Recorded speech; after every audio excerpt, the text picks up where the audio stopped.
What's up, everybody? We're back. Corey used Bloody History. We're just going to hop right into this shit. So we're going to pick up from where we left off yesterday. Jim Garrison is asking Lawrence Howard if he knew various people. And so I'll just pick up right here. Does the name Navarez mean anything to you? Navarez. No, I don't think so. How about Pena? Orest Pena? No, I know who you mean, but, you know? Yeah, that's why I say he's, from what I interpreted, I was supposed to, or Hall and I may have seen him. That's why I said I've got pictures of me, what I looked like then, and if you want him to come and take a look at me. All right, so let me stop again. So as I mentioned yesterday, Orest Pena at the Havana Bar. Havana Bar is a location where Lawrence Howard and William Seymour were seen by a bartender there, and Seymour ordered, who this guy identified as Oswald. Seymour orders a lemonade. The guy didn't know how to make a fucking lemonade, so he had to go get Orest Pena to go and ask him how to make a fucking lemonade. So then he goes and he makes Seymour lemonade, but then a couple hours later, he sees Seymour is all drunk and shit, so he doesn't know how Seymour gets drunk on lemonade, right? But then he describes him pretty clearly with a husky Latino, and he said he leaves with his arm wrapped around this husky Latino, right? So clearly, Howard and Seymour. So, of course, when he says, yeah, I might have seen him maybe with Hall, okay? Of course he knows he's seen him because he's been to the Havana Bar. He knows who the fuck he is, right? It's probably why he went to the Havana Bar, because he knew who he was. I believe what you say. Well, what's your opinion about the assassination? Do you think Oswald did it alone without any help? No, this I don't know. From what I've read on the weapon, I consider myself kind of a half expert on weapons, and from what I've read, that master rifleman couldn't, even after he zeroed that weapon in, I don't feel that he could have done it. No. I feel that there have to have been I sincerely believe that there was a group, there were others involved. I don't know, a conspiracy. I'm not saying it could have been Oswald. I'm just saying I don't think using the weapon he was supposed to have used, he could have did what he did. Okay, let me pause again. What is Lawrence Howard's relationship with the rifle? Do we know? Well, initially I thought that he might have used that Carcano to fire at General Walker's house, but I don't believe that anymore. I believe there's evidence that I have to dig more into, but that excludes that they couldn't identify the bullet, right? And I think there was some further information that the bullet actually might have come from another rifle. So I have to do some more digging into that. But I think I can clearly eliminate the fact that the Carcano was used at Walker's. I'm pretty confident it was probably just the Mauser that I believe Lawrence Howard and Sergio Arcacha and Emilio Santana had and were in possession of at the time of the assassination, which were delivered from the mob, right, to David Ferrie. So, where the fuck was I going with this? Let me see. So, obviously the rifle was planted, right? Oswald never saw that rifle. The money order that was used to order that rifle was faked. It was faked on paper, not cardstock like it should have been, and there's ink bleed through on it. So the whole fucking thing with the rifle is a joke. Same thing with the revolver that was picked up by Paxton, right? So, Lawrence Howard, did he ever have that rifle in his hand? He had to have at some point. He had to have seen it. He had to have known it because he was amongst the several men who were on the 6th floor of the depository who had to have planted the rifle at that time, right? So he definitely had handled it. Did he fire it? No. I don't believe that rifle was ever fired that day, the Carcano. It was just planted, and the rifle that was fired was a Mauser 7.65 from that window. So, yes, Lawrence Howard would have been in contact with that rifle. He would have known that rifle. And he'd be a pretty good person to say whether that rifle could have done it or not. Have you ever heard of the Phalangi Party? F-A-L-O-N-G-I Party? No. Phalangi. We're asking you a lot of questions that are no and then redacted because we're taking advantage of your visit here. How about Dr. Louis Gueriga, Gueriga? No, I don't think so. Dr. Guitart, Guitart. No. Have you ever seen Guitart? I don't think so. It doesn't ring a bell. How about Harry Dean? Yeah, I know Harry Dean. You know him? Yeah. He's still in California, isn't he? Yeah, he called up. He called me, I guess, about a month ago. I wasn't back yet. He spoke to my wife. He's never called back since. Larry, when you were in Dallas back there, how many nightclubs can you remember going to? We didn't. I don't remember. I don't remember any. How about any bars? No, I don't. I don't think we did. Did you do any drinking at all there? No. Did Hall ever go out at night and go to nightclubs? I don't know if he did. He went out once or twice at night, but I don't know about nightclubs. I don't know what he did. What kind of hours did Hall keep? They were pretty normal. About 8 in the morning, 9 or something. Yeah, we'd get up and go eat and either go with him. I don't know what he had in mind. A couple of times in the evening, he'd go out and come in. Nothing abnormal about his hours. When did you meet? Roughly April or May of 63. That's contradicted by the fact that he was... No, because he was down at No Name Key earlier than that in January 63 through March of 63. He knew these guys knew each other. He's lying about when he fucking met him. And he also admits that he met him earlier, like in March of 63. And I think we already covered that within the last couple days. So, of course, he has to obfuscate the timeline here. Who introduced you? Butler, not Edward, because I remember you asked me. Richard Butler. Let's just remember that. Richard Butler is allegedly who introduced Lawrence Howard to Lauren Hall. Okay, Richard Butler. It's a shame because it would sure be interesting with that Butler in it. I imagine. No, I'm just kidding. He wouldn't be in the picture. And then Howard says, this guy's pretty solid. You mean Richard Butler? Yeah, he took me to a meeting. Where? I told you, in Hollywood somewhere with Dr. Swift. Dr. Wesley Swift? Yes, they were having a meeting there, some kind of church type thing, and after I got him to just tell them, and he introduced me to, that's where I met Colonel Gale. Steve Wilson was with me at that time. So this is great stuff right here. This is this is really good stuff, because this is going to show, we already know who the fuck was in Interpen, and who was down in No Name Key in Miami, right? And so then he starts giving us names of other people that are connected to like the Minutemen and all these other fucking people. Eventually they'll connect to like the oil guys, right? We've already done that through Lester Logue, who connect to like H.L. Hunt and Bird and all those guys.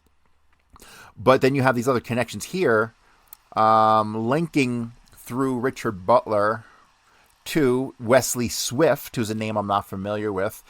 Colonel Gale is a fucking preacher weirdo guy out in ultra right wing. Haven't done too much digging into him, but his name has popped up enough to where I'm kind of familiar with who he was. And Steve Wilson was one of the Interpen guys. And so it looks like Steve Wilson was another one of these guys who was out in L.A.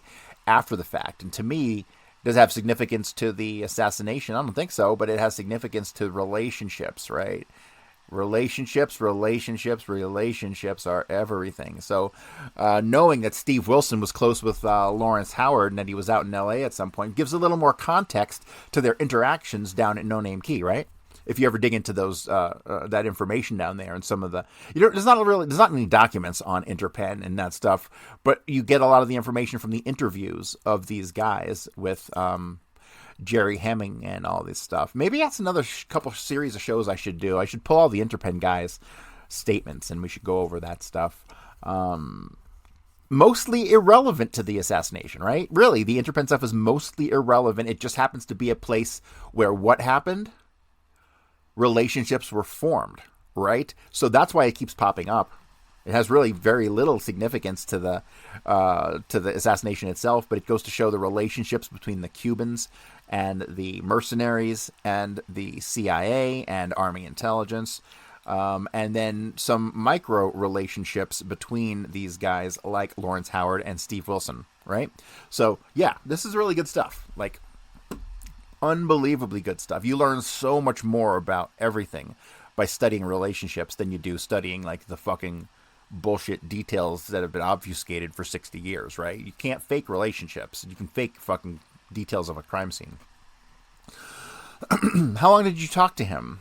Well, we spoke to him there, Dr. Swift, for about an hour or so. And then the next question is fully redacted. And the answer is no, just anti-Semitic thing. Gail was anti-Semitic? Well, both of them were. If you're white, you're all right. Being I was Mexican, I was one of the children, this type of thing. And I was acceptable. I mean, you were in between. Yeah, but I was acceptable, you know. I mean, I wasn't a Negro and I wasn't Jewish, so I was acceptable. That was damn decent of them, yeah? Yeah. Do you belong to that church group? Are you kidding? Well, I was wondering how you happened to be invited to that meeting. Well, because I came back to California about in March, the latter part, April, right around there. Okay, so let me stop right here. So he just said that it was April or May he met Lauren Hall down in fucking Miami through Richard Butler, right? But here he says that he came back to L.A. in fucking March. April. April's around there to try. This is after Jerry's group broke up, right? So Interpen breaks up in March of 1963, and that's when he had met Lauren Hall down in fucking Miami at the Interpen meetings, right? And so here he just contradicted himself from one page to the next, right? So you can see how these guys, when they lie, they can't remember their own fucking bullshit. Well, because I came back to California in about March, the latter part, April, right around there, to try to. This is after Jerry's group broke up. We had a few Cubans there, and we wanted to try to get help, to make a run of our own. Medicines, arms, anything we could get. We had endorsements, credentials from various legitimate anti-Castro organizations. And in doing this, this is where I became involved in this great big circle. I'd go to one place, well, these people may be able to help you, and everybody was on an anti-communist and redacted type kick. I bet it says anti-communist and anti-Semitic type kick. And a lot of them were anti-government here too, because of the trend towards socialism, liberalism, and all this. So they introduced me or called to go meet this person or this person, and this person will be able to help you. And this is where I made the circuit. You know what I mean. The big circle, meaning meeting. I mean, this is where the tie-in, it really isn't a tie-in, except that in the process of trying to get aid for our anti-Castro activities, I came in contact with all sorts of people. Oh my God. I fucking love this paragraph. I gotta have to screenshot this shit. This is truly fucking unbelievable. Because I sit here and I think to myself, how does one go about becoming a mercenary? Right? How the fuck does one go about traveling around the country and doing mercenary shit? It seems almost fantastical, right? It seems surreal. Like, you and I could never really comprehend this because it doesn't fit, there's nobody going around the country today doing speeches and trying to raise money to go send money to who the fuck knows, some country over, somewhere else, right? Nobody's doing that today. It would be ridiculous. You get invited to some fucking meeting like this and you'd see it for what it was, a financial grift right off the bat, right? But this gives us some insight into Lawrence Howard and how he kind of got in with these people. And he would meet one set of people. But ultimately, what's their motivation? Because none of these motherfuckers gave a shit about Cuba. Ultimately, they didn't care about Cuba. They did this as a way to make a living. Right? Did it involve Cuba? Sure. But when you look at the activities of Sergio Arcacha, who fucking was stealing money from the FRD, and you look at people like Lauren Hall, who were going around giving speeches and then pocketing money, right? You can tell they didn't give a fuck about Cuba. They didn't give two shits at all. They were giving a fuck about putting money in their pocket and putting food on their plates.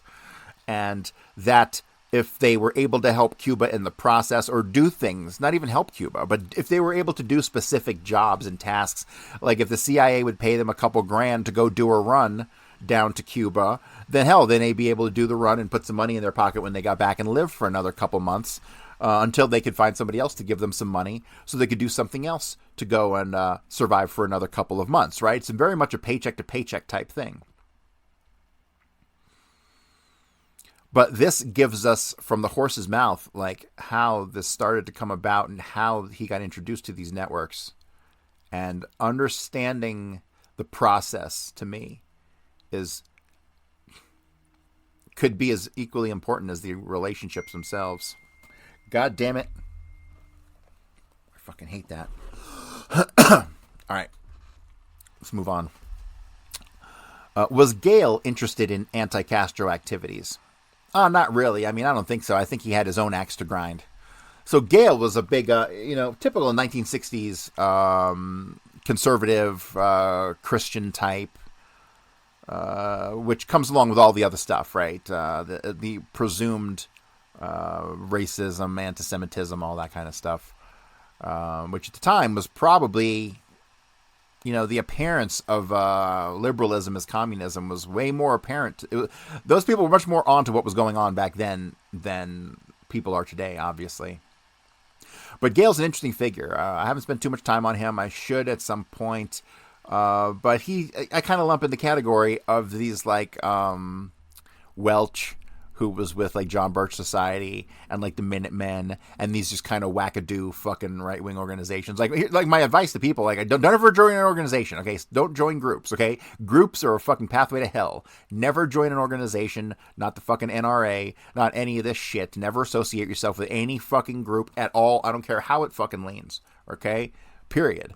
And so when I see people who are the heads of these groups, to me, they're kind of fanatical, cultist kind of types. Even if they're correct, even if they're fucking right in what they're saying, I don't give a fuck if they're right in what they're saying. If they're demonstrating their behaviors and they're putting forth information in a manner that's fucking wackadoo, then like fuck you, man. Like you're tainting something that might be pure. You don't know. But I would most certainly don't ever join groups ever. Like groups are for the insecure.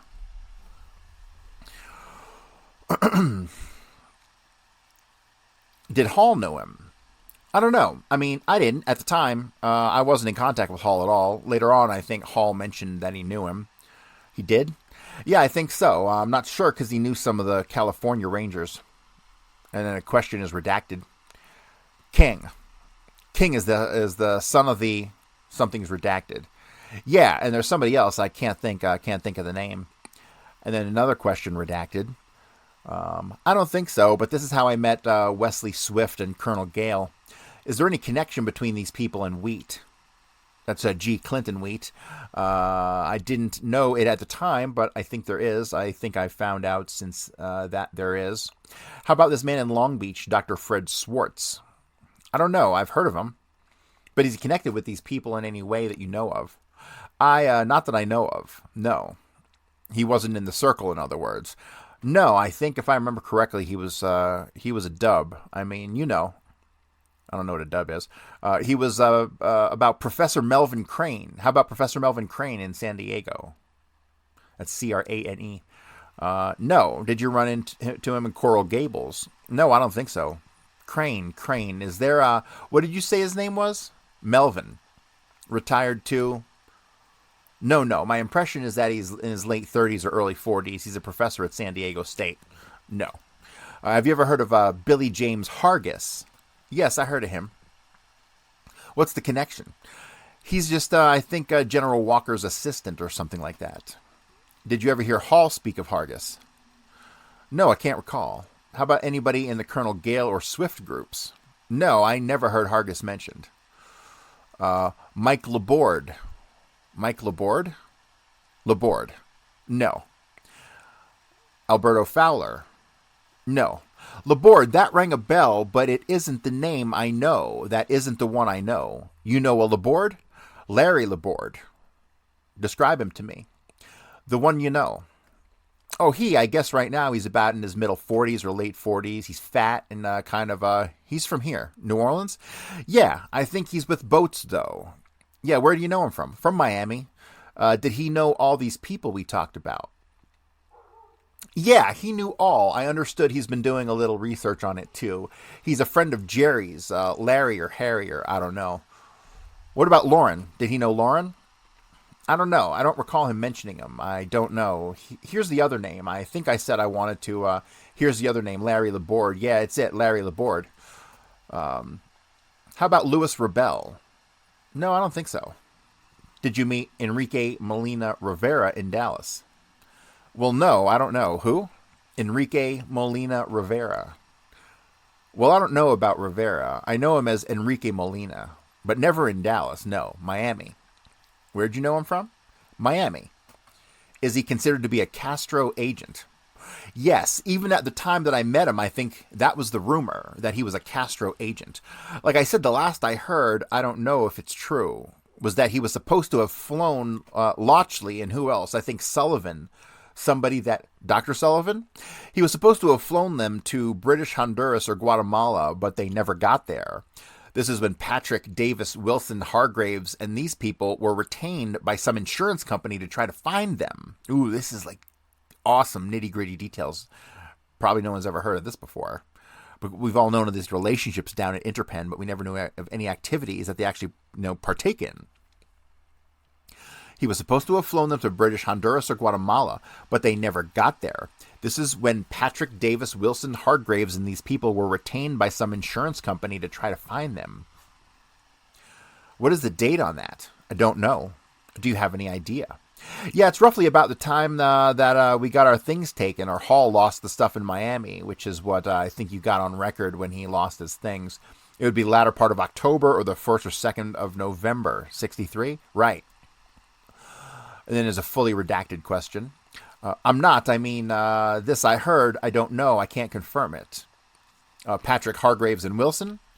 Yeah, they could have been. Yeah. Well, this is the incident I was referring to. I don't know, though. You just heard it. Yeah. Do you care to say where? No. Well, yeah, I can. Patrick said something about it, that they were at the time very close to the border there. Now I don't know. He said that he was either in Mexico or close to the border. Yeah, I mean, he was making reference at the time. I mean, like, making reference that, that it didn't look good, What period was he referring to? Well, he was referring to the period when they were supposed to be, or were, I shouldn't say supposed to, I mean, that they were looking for, and then something's redacted. So I don't know why. Okay, so somebody went missing, and one of these people, they keep redacting the fucking names. So I don't know why or who did this, but it's being done. But this point, he said, didn't look good because that was about the time Oswald was in Mexico. Yeah, something like this. Yeah, this is the impression I got. He said to me once that Redacted crashed in Mexico. Well, I don't. Is that the same crash you're talking about? Yeah, I don't know if it's Mexico. I don't know if he crashed in Mexico. I don't know. And then part of this question is redacted. Real sharp pilots who crashed in Mexico in the fall of 63. So what he's talking about is the alleged story that David Ferry was passing, that he knew about, passed this on to Jules Rico Kimball, who then said that, no, it wasn't Jules Rico Kimball, it was the Reverend Raymond Broshears, sorry. But he said this to Raymond Broshears, who then passed it on to Garrison, that there were these fucking pilots who, they were trying to make their way to South Africa, but they fucking crashed in the waters on the way to fucking Mexico, which is complete horseshit story, right? So you got some dumb fucking Kennedy researchers out there still thinking that's a real deal. It's not. It's total nonsense. The only people who flew out of fucking Dallas were Howard and Seymour on that CIA plane, right? And headed to fucking New Mexico or wherever the fuck. Yeah, New Mexico. That's the only people who flew out. Everyone else drove out, right? So all these stories about these pilots that he's talking right now, these real sharp pilots who crashed in Mexico in the fall of 63, that's what he's talking about. And it's complete nonsense. And so what does Howard say? He says, well, maybe when I said that, maybe when I was in British Honduras or something like that, that's where the search was centered. So perhaps after the assassination, so the crash happened allegedly, and then it was in British Honduras, maybe. I don't know. This whole story is bullshit. So I don't know what the fuck they're talking about, because they wouldn't have sent these guys on a fake mission. So this must be some nonsense that they've come up with. It could have been Guatemala. Yeah, it could have been. I don't know. You know that Patrick was in Guatemala. Yeah, Patrick was in Guatemala. He was. You've got his own, and then something's redacted here. After that redacted was dated February.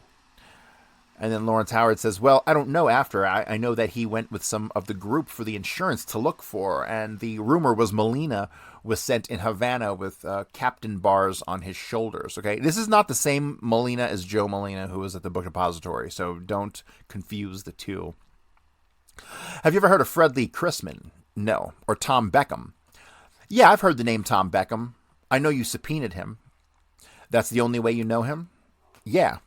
All right, well, we know that's bullshit because Beckham straight up said to Garrison, and we have it on recording, it's on one of my previous episodes, that he was given a package, a little paper, bunch of papers and maps and pictures and stuff, and he flew to Dallas and he met with Mr. Howard, and he gave it to him, and Mr. Howard got all pissed off. He's like, is that all there is? Is that all there is? And he said, yeah, that's it. And he's like, this can't be all there is. And so we know that happened. I believe Mr. Beckham's statement when he said that. If you actually listen to the interview of him and you understand people's demeanor and reactions when being interrogated or answering questions, you'll be able to easily tell that his body language is saying that he's telling the truth. So I completely believe it. It completely fits with all the other evidence that Howard was a shooter on the 6th floor. So let me continue. Yeah, I've heard the name Tom Beckham. I know you subpoenaed him. That's the only way you know him? Yeah. What about any plans on the part of the U.S. to kill Castro? Have you ever heard anything about that? No, there was some scuttlebutt, though. Scuttlebutt, though. And then part of this question's redacted, and have an operation like that actually redacted Guantanamo, I was wondering. I don't know. The only scuttlebutt I heard was that the CIA was supposed to infiltrate some teams and to assassinate Castro. This is just scuttlebutt, though. Well, there seems to be something to it. On one of the teams was David Ferry. That's why we're interested in it. You have heard anything at all in conversation about it? That's interesting. Well, there seems to be something to it. On one of the teams was David Ferry. That's why we're interested in it. You have heard anything at all in conversation about it? No. Did you ever meet any of these groups in Miami or anywhere who were definitely associated with the CIA? That's a hard question to answer because you've got so many Cubans that the CIA had CIA tie-ins. I mean, like, for example, and then something here is redacted. These were just, old echelon flunkies, How come you're trying to do it this way?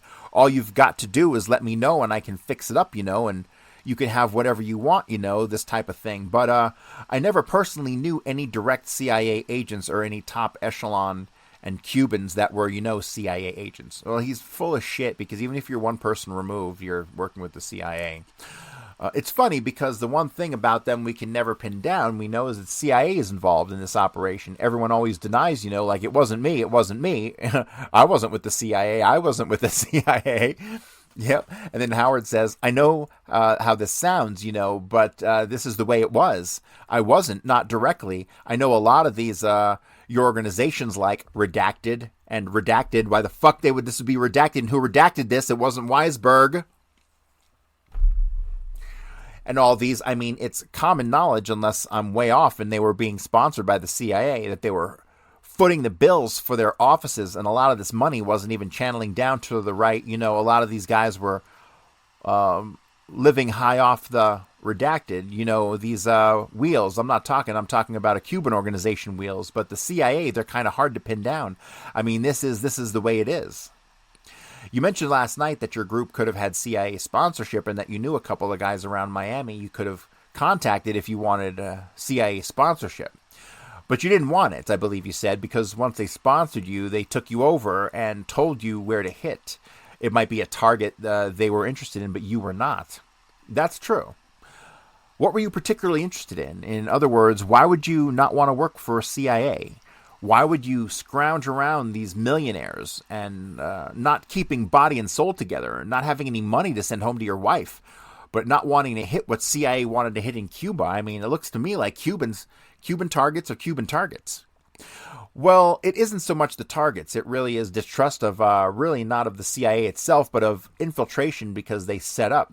They would set up, you hit here and coming down from somewhere, channeling down from some place. And when it gets to you, you don't know how many or where you're going to land. And when you take off on that boat, the way we work it or want to work it or did work it was nobody knows except the one or two key personnel until after you're on the boat. Then we're going to hit there. This is our compass bearing and we pick up here or there. This is the way you're assured. That you're not going to have reception. You were afraid that a double agent was in the CIA, was a CIA agent and would get you shot when hit. Right. How did you protect yourself against double agents? Through a screening process when a man go for you to accept him, but you wouldn't accept maybe a CIA screening process. Well, really what it boils down to is a lot of these Cuban organizations, they claimed they had their own screening, and when a man was sent out, he was supposed to have been checked out. In a way, a lot of this was just training. So it didn't matter if they were plants or not, because there was nothing of vital, it was just training. And the ones that were active in other things, they were just small groups, and they were people that we knew and trusted. Like I said at the time, if a run was going to be made and all these people would know just what they need to know, get your gear ready, this and that, we'll pick you up at a certain time, and there's no information divulged until you get on the boat. Yeah? Then okay, we're going here and here, and who were some of the people that would have that information on raids? What do you mean that would have the information? How many raids did you go on?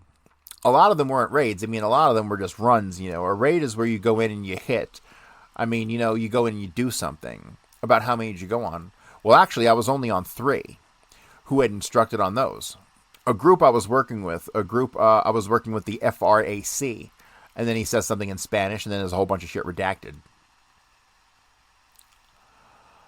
They would give you, who on the boat were the ones, or 2 key persons. Well, usually the boat captain would, the one we trusted was the boat captain. I can't think of his name.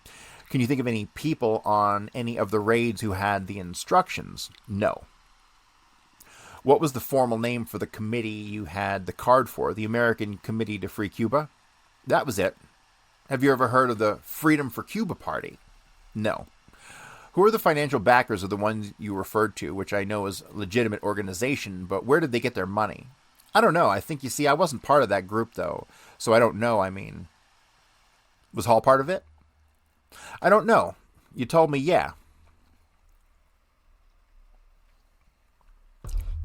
Something's redacted in this question, and then that he and Seymour were part of it. Howard says, I know Seymour wasn't part of it. Was not. No. Hall might have been. Yeah. I know Bill wasn't. One of the interesting things, this is from Garrison, one of the interesting things that Hall said was in his statement that when he said he went to Sylvia Odio's, he said he was going to her apartment house to visit Kiki Masferrer. And of course, naturally, the name Masferrer is an interesting name. Do you know if Hall knew Alando Masferrer? Well, number one, from what I read in the book, he claims it was Kiki Ferrer, not Masferrer. That's right, you're right. But Kiki, I know Kiki Masferrer. You know Kiki Masferrer. Yes, that's Alando's brother. He's a dentist. Does he know Alando? Yeah, Hall says he knows Alando. I know them both, too. Where's Kiki Masferrer? Is he still alive? Pardon? Is he still alive? I think I heard somewhere that he isn't, that he's dead. You heard he died? He died. I don't know under what circumstances, but I think I heard. Where did Hall know Alando from? I don't know. I think he knows him, though. I don't know if it's during the time he was with Castro or what. I don't know. He may have met him through Jerry. I don't know. Did he ever mention knowing Louis McWillie? Oh, shit. I don't think so. It doesn't ring a bell. What about the when Hall was arrested? Did he ever make any comment about that to you? Well, actually, from what I gathered, Hall was not arrested. Are you talking about Dallas or Miami? Dallas. Oh, no. I see him when he got back. He and Seymour, when they got back with Tom Duncan, and this is when guys, let's pull all the information on Tom Duncan. They were charged at the time with possession of dangerous drugs. Were these drugs part of the equipment? Yeah, this was part of the equipment. What type of drugs were they? I think they were reducing pills is what they were. What would the function be of those? To keep you from getting hungry? Yeah, to keep us going when the going got rough. See, a lot of this stuff was the stuff was donated by various, I don't know where we got his particular stuff from, but a lot of the stuff was just Wiley Yates, maybe? I don't know. I know, or I think I remember Wiley Yates was a medic. He was a technician, a hospital technician.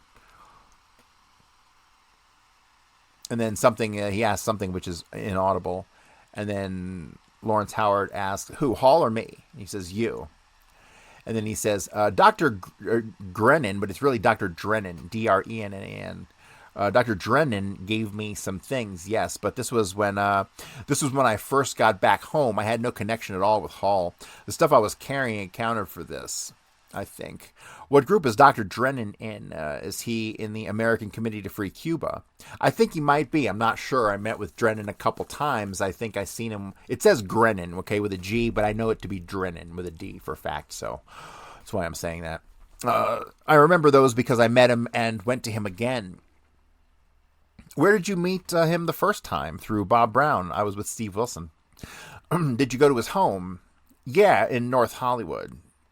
Yeah, it was up there in the hills. What would Hall's interest be in Missouri? Why would he have gone to Missouri? Missouri? Yeah. I don't know. When we left Dallas, we went by way of... And that seems to be redacted.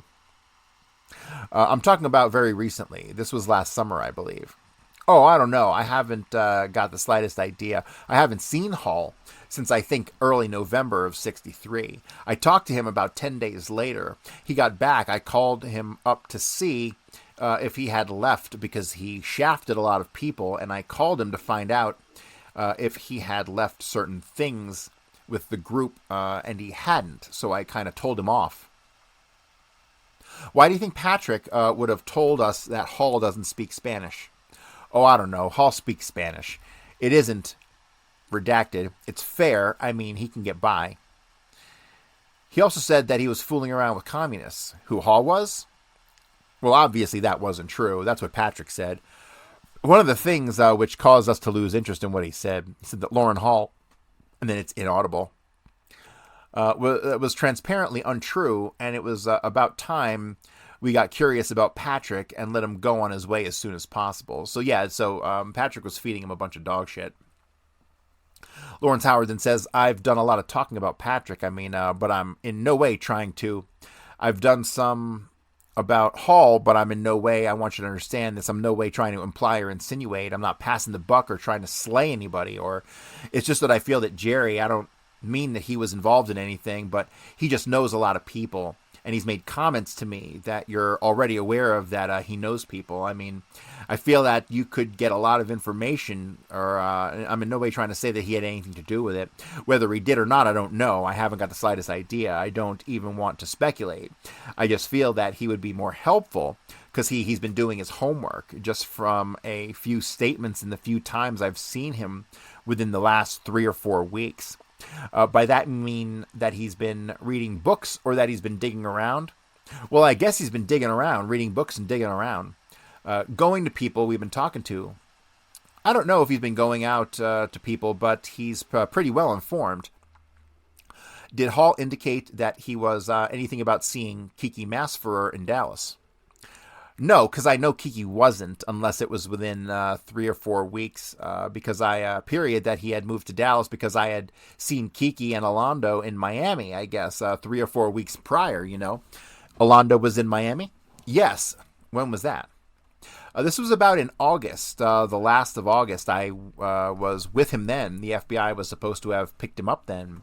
See, what I'm going to say now, I don't know if this implicates, for future prosecution or what, though, but he went on the key with about 50 of his men, and as it turned out, I ended up being in charge of his men, and we were supposed to dump Papa Doc, and Cantado was supposed to have been put in, and we had to overthrow this success, so we had a free base of operations right across from Redacted to operate.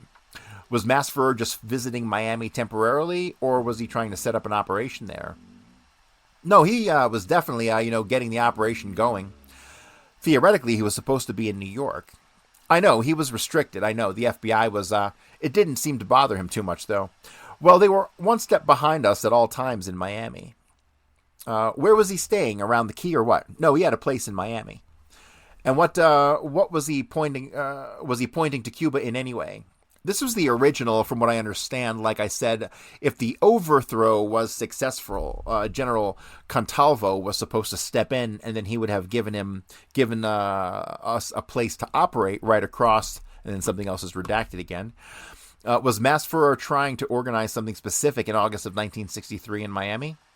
Yes, the overthrow of, and then it's fucking redacted. It's probably Trujillo in the Dominican Republic. In other words, he was working on that. Yes.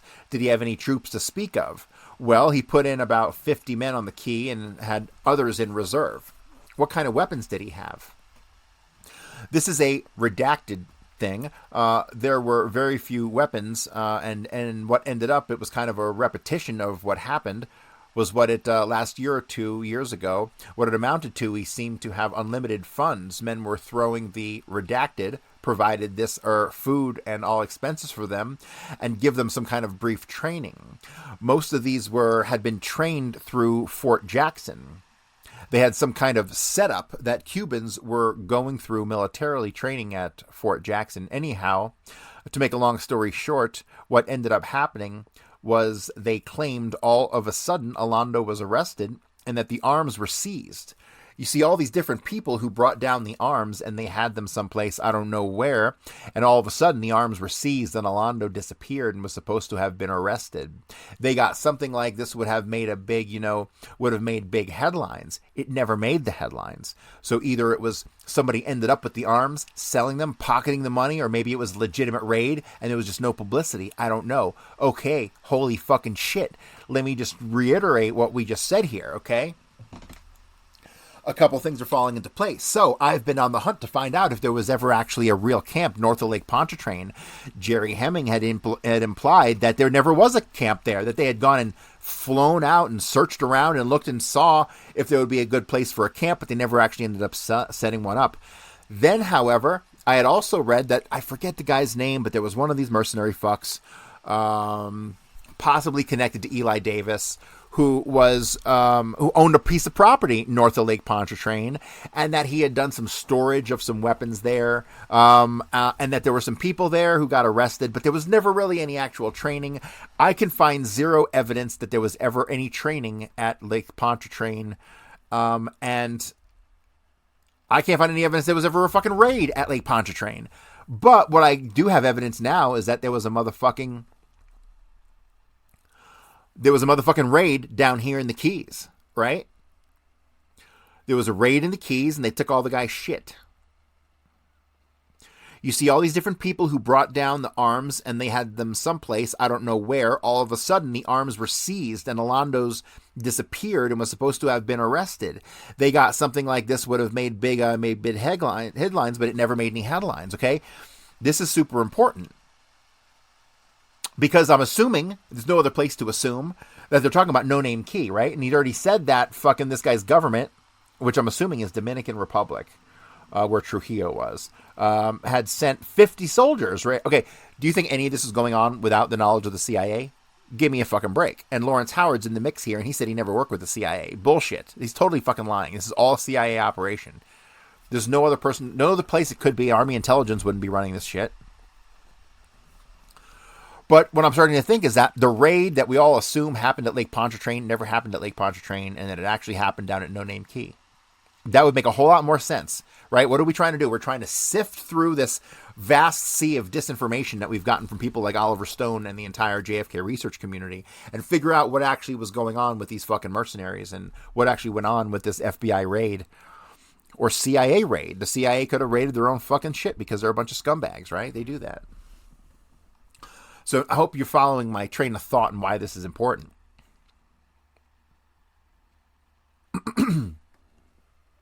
Garrison asks, I know something we should show Larry. We should show him a list of these men that the FBI arrested north of Lake Pontchartrain, and the names were never made public. Okay, so now we have Garrison saying men were arrested north of Lake Pontchartrain, but the names were never made public. Okay?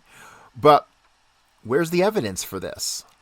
Is Garrison simply taking somebody's word for this? Or do we have evidence? Because I don't have any evidence of this.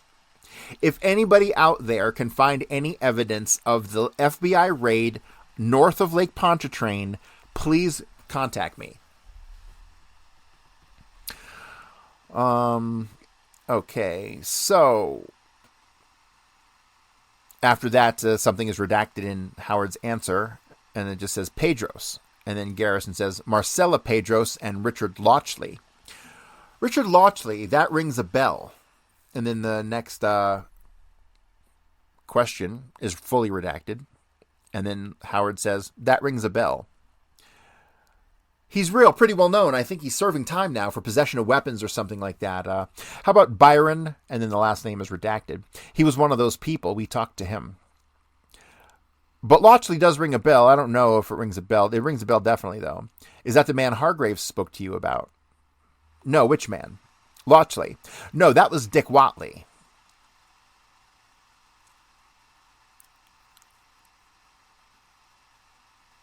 Okay. So he says that was Dick Watley. And then Garrison asks, and Garrison says, I don't know Dick Watley. But he should know Dick Watley. It says Wakely, W-A-K-L-E-Y, but it's Watley, W-A-T-L-E-Y. See, these guys just like switch one letter of a name and think it's an alias. I think he's going to fool somebody. Maybe that worked in 1962 or 63, but not today. He goes, I don't know Dick Watley, but he should know Dick Watley because that's a story that connects to Richard Hathcock and the rifle and all that stuff. But I don't know if Garrison ever got that information because I didn't get that information from Garrison. I got that from FBI files, or which were in Weisberg's collection. I don't know Dick Watley. Look at the names on this list. And then he looks over the list and it says no. Do you know Antonio? I don't think so. Where do you know Rich Lochley from? I don't. It just seems the name rings a bell somewhere. L-A-U-C-H-L-I. No, the name seems to ring a bell. The one I do know is Dick Watley. What about Emilio Santana? No, I know Elio Santana. Holy shit, this is hilarious. What about Emilio Santana? And he goes, no, I know Elio Santana, E-L-I-O Santana. And then Garrison asks, Elio? He goes, yeah, Elio and Nelson Santana. They're brothers. I think I described them to you last night. Do we have Santana's picture? I believe you described Elio as 5'6". Okay, he's obviously talking about Emilio, okay? There's no Elio Santana in the fucking cast of characters at all, so he's obviously admitting. So now we have concrete evidence of the relationship between Emilio Santana and Lawrence Howard, which we didn't necessarily have before, right? Not directly. I mean, indirectly, we've got a connection to the fucking, the Pope. But, like, directly, we didn't necessarily have it until now. Despite the fact they were all firing Mauser 7.65s. Do we have Santana's picture? I believe you described Elio as 5'6". Yeah, he's and then it's redacted. What about redacted Del Valle? She's probably talking about Eladio Del Valle. One of Ferry's connects. And he goes, I know the name. I remember coming across the name, but so now we have a connection between Lawrence Howard and Eladio Del Valle. So, question. He was the one that was killed. And then Howard asks, in Miami. Yeah. Under what circumstances? He was found dead in a car. His head was split open. He'd recently been saying he knew Ferry. It was just about a year ago. I think that he could have been in an incident which might have tied in with that thing I was telling you about before, about people you were... Oh, blackmail. Yeah, trying to associate himself. Same day as Ferry died, except Ferry seemed to be a suicide. What about Leslie Bradley? No, just what I've heard about him. What have you heard? Just that he was in jail with Patrick. In Cuba? Yeah. What year? I don't know. I imagine it must have been about 61, though. This is when Jerry was there. Did Jerry tell you about this? Yeah. Did Patrick ever say anything to you about his being in Dallas in the fall of 1963? No. What about Manuel Garcia Gonzalez? No, I know who you mean, the name, but this is a better picture of Carlos Bernier. What's your picture doing in there? We're not sure about him, Garrison says. This is Bernier. That's Lawrence Howard said that. Garrison then asks, do we have that younger picture of Bernier in there, the way he used to look? Do you know what I think would be interesting? To show Larry a list of the files that are marked secret. A number of them are Cuban names. He might recognize some of them. The standard secret list.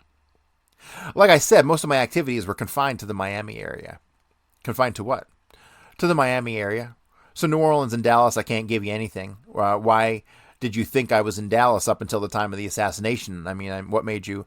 Because I can't reveal the name of different people who've given us information as a result of talking to you. I can see some people have given us information which is not true.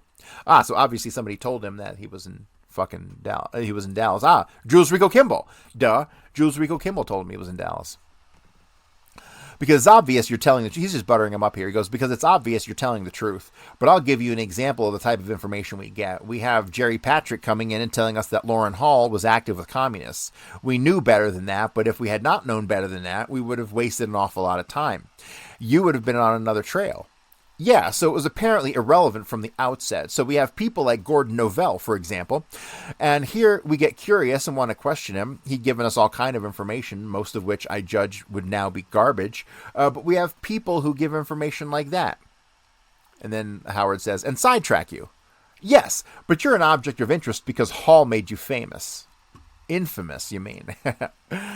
And then Garrison says, and Weisberg picked it up. And as a result, in our normal questioning, did you know these people? Every now and then, somebody will say, yes, I know him, but as a result of your visit here, we're going to be able to straighten this out. Well, I certainly hope so. I'll take care of that. As far as Harold's concerned, I mean from the beginning to end where, and then the rest of that sentence is redacted. And then Jim Garrison says, he's a completely honest person. Yeah, I believe that. But that's what he picked up from Hall's statement. This was who now, Santana? Carlos Bernier. That's the way he used to look. Oh my God, how old is this picture? 63. He's changed a lot, don't you think? Howard says, I think it's something like I was shown, but there's no, this is the way he used to look. He's changed much. And then Howard says, there's no resemblance to me at all in that picture you showed me. Garrison says, no, there isn't. He changed more than anybody. Look at this. We'd better have big ones made of that because the current picture is almost irrelevant. This guy and this guy, Gene Bradley, have changed more in 4 years than any two people I've ever seen. Well, here's a picture of me, and you can see where I've changed. And then something's inaudible. Like Hall, the picture, I didn't recognize it when I was shown it. Here's a picture of me about that time and how I look now. Have you ever seen this guy? And then it's all redacted. Answer, what have you got Guy here for? Oh, Guy Bannister. You showed him a picture of Guy Bannister. Oh, he's all right. His name came up in the same way, but he checks out okay. He was still up with Harry Dean. He checks out okay as far as we can see, perfectly all right. No, he wasn't talking about Guy Bannister. It must be somebody named Guy because it was capitalized. Don't see anything wrong with him at all, Garrison said. Here's something you might find interesting. Here's a list of documents that are secret until the year 2039. Maybe you can recognize some of the names. Some of those names are complete forms. We're interested in why they are secret. We don't want to wait until the year 2039. I might not be in office then. The only one that is Pino. I know Oscar Pino. Pino. What's the first name do they have there? Oswaldo Aurelio Pino Año. I know Oscar Pino real well, but I don't know if this is... wait, you've got a lot of Russian names. I think those are thrown in to throw us off. Kind of, yeah, a little bit. Yeah, those are thrown in, I think, to give legitimacy to you and to make it less apparent that there are an awful lot of Cuban names. Actually, we don't have included in here a list of the names of the Oswalds. Then in parentheses it says that would be a list of names which are mentioned in the indexes of the unclassified documents which have some pages taken out, and you can get the names from the index file. Howard then says, the sugar mill? The only other training he had in Ballward County, and he said some in the Keys. Jerry had both camps set up, and they would run out of the Ballward and out of the Keys in the Glades. Did they have any in Central Florida around the beach? Not that I know of. How about Manuel Rodriguez or Cabrera? No. Luis Fernandez Gonzalez? No. Who was it that offered to get you Shaw's attorney? Jerry Cohn. Ooh, that's interesting. Let's pull everything on Jerry Cohn, K-O-H-N.